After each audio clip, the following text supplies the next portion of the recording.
चा आवडता नमकीन बार आता तुमच्या जवळच्या दुकानांमध्ये उपलब्ध।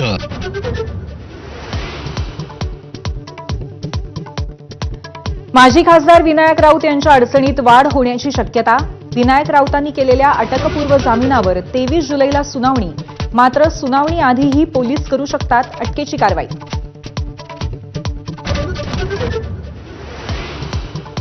शेतकऱ्यांसाठी मुख्यमंत्र्यांची मोठी बातमी।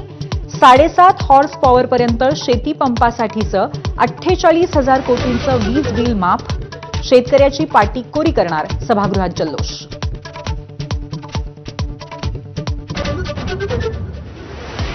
सुनेत्रा पवारांची राष्ट्रवादीच्या नेत्यांसोबत बैठक। फडणवीसांसोबतच्या पटेल तटकरेंच्या बैठकीनंतर चर्चा। पवार गट सोबत आल्यास मंत्रिपदाचं वाटप कसं करावं यावर चर्चा केल्याची सूत्रांची माहिती।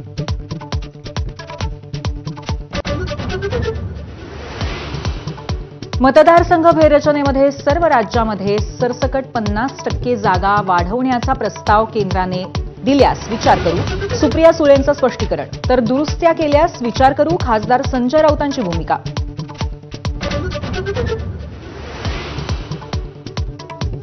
एकनाथ शिंदे यांची अमित शहांसोबत तासभर चर्चा। बंडखोर 6 खासदार आणि भाजपचे राष्ट्रीय अध्यक्ष नितीन नवीन चर्चेत सहभागी। मतदारसंघांच्या विकासकामाबाबत भेटल्याचा शिंदेंचा खुलासा।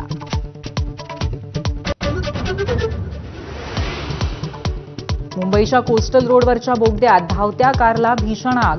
कार जळून खाक, इतर वाहन चालकांचा गाड्या सोडून पळ। काही काळ वाहतूक कोंडी।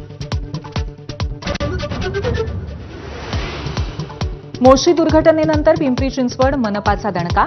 पर्यावरण विभागाचे संजय कुलकर्णी आणि कार्यकारी अभियंता योगेश आल्हाट यांचं निलंबन। एबीपी माझाने लावून धरला होता मुद्दा।